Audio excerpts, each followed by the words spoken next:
Salam sejahtera, salam dan bahagia. Saya Bika Suwanada Anissa, kelas C, Prodi PGSD PPG Prajabatan, gelombang 1 2023. Hari ini saya akan mempresentasikan terkait dengan hasil pengamatan dan observasi yang saya lakukan di SD Kanisius Kintelan 1 dan saya implementasikan dalam modul ajar dan saya praktekkan di kelas 1 SD Kanisius Kintelan 1 Yogyakarta. Terkait dengan kelas yang saya pilih, kelas 1 SD Kanisius Kintelan 1 Yogyakarta, karakteristik yang ada di kelas 1 yang pertama adalah kelas 1 belum mampu mengkoordinasi diri sendiri. Kemudian yang kedua masih suka bermain saat pembelajaran seperti berlari, mengganggu teman, dan beberapa siswa yang sering beralasan keluar kelas untuk minum maupun ke toilet. Kelas 1 ada pada tahap di kelas bawah dan transisi perpindahan dari taman kanak-kanak menuju ke sekolah dasar. Dan sebagian peserta didik terlihat belum ada kesadaran diri untuk mau belajar mandiri. Kemudian peserta didik ada yang belum mampu membaca dan menulis dengan lancar.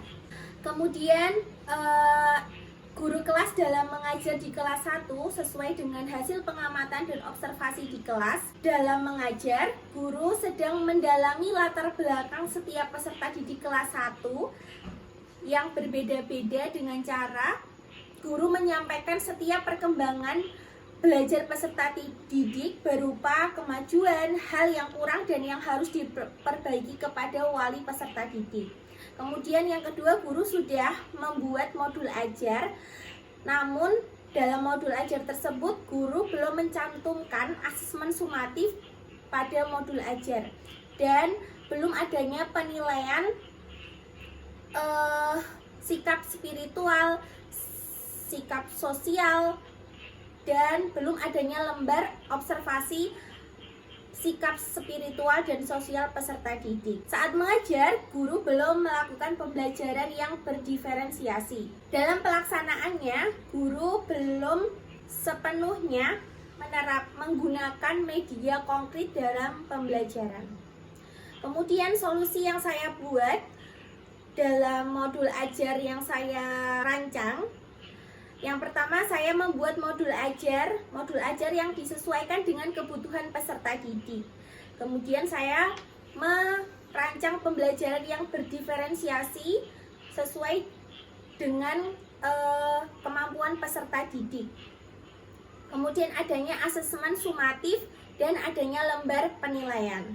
Dalam modul ajar yang saya buat, terdapat karakteristik peserta didik dan sudah berdiferensiasi sesuai dengan kemampuan peserta didiknya.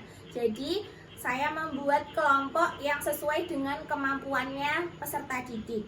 Kemudian yang kedua adanya kompetensi awal, ketiga adanya pertanyaan pemantik, keempat adanya pendekatan dan saya menggunakan media konkret seperti media tangga berhitung.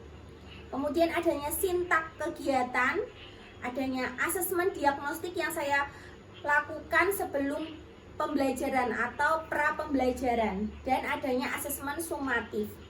Kemudian adanya bahan bacaan untuk peserta didik dan lembar penilaian.